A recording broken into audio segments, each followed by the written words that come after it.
I find it really bizarre that when talking with Catholics, some of them just don't understand what I mean by the Pope being a progressive. And the only way that I can explain it to them is imagine if Barack Obama was to join the church. Like, he's a human being, right? Like, he can actually join, right? He does the Catholic university, takes the vows, everything like that, joins the church, somehow manages to become Pope, right? He's still a person.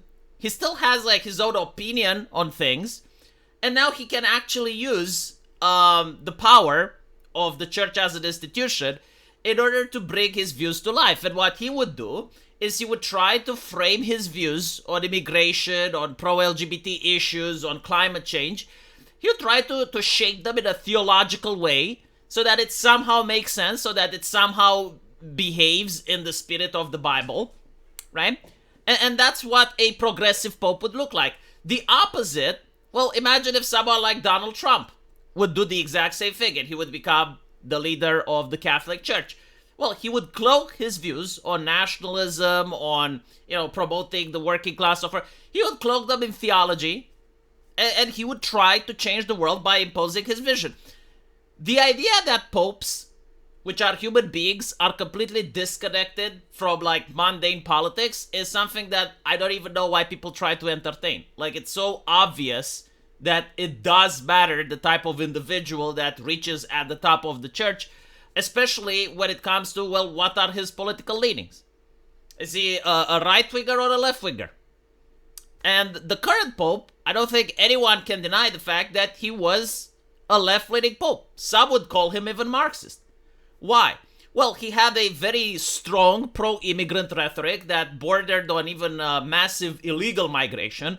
Like, just no stop to it. Just have, like, everyone coming in, regardless of their ideology, regardless of their beliefs, regardless if they're Christians or not. Like, everyone should come to Europe. He had a strong focus on climate change, had a strong outreach on the LGBT community, constantly criticized capitalist nations, almost never criticized any other type of nation, didn't criticize Muslim nations, didn't criticize China, didn't criticize almost any of those. And on top of that, he had talks about inclusion, diversity, equity. And so, like, by all accounts and purposes, yeah, he was a very progressive pope. And the question is, well, why does it matter? Well, he has a megaphone. He has money. He can fund NGOs. He can fund institutions. He can direct the church in order to push for those particular causes. And so the question is like, well, will the next pope be the same or will he be different? And in order to understand this, you got to understand the Catholic Church. As I said in a previous video, the Catholic Church is an institution that's religious in nature, like a theological institution, which tries to save the souls of its flock. But it's also a political institution, which is ran by human beings.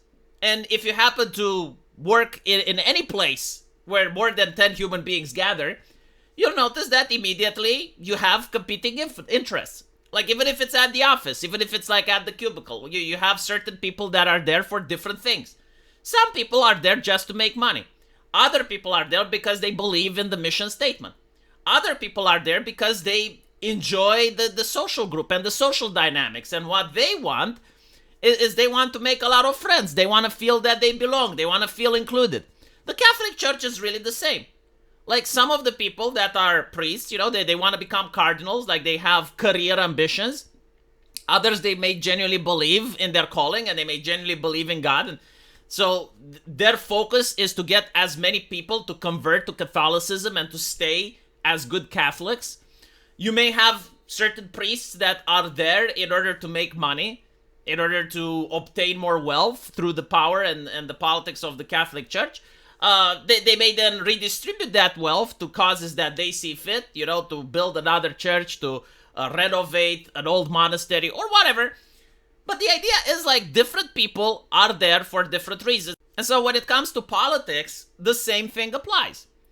There are certain cardinals that may view that the church needs to be grounded in tradition, needs to be grounded in dogma, and needs to be grounded in what Catholicism has always been.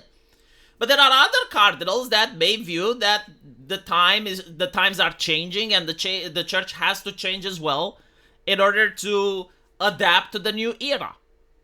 And so they will say, okay, well, we can't have the same church that existed in the year 1100, where there were a couple of millions Christians, because nowadays there are billions of Christians that have access to online information, that can perform critical thinking, that would be able to communicate with each other and completely bypass the clergy.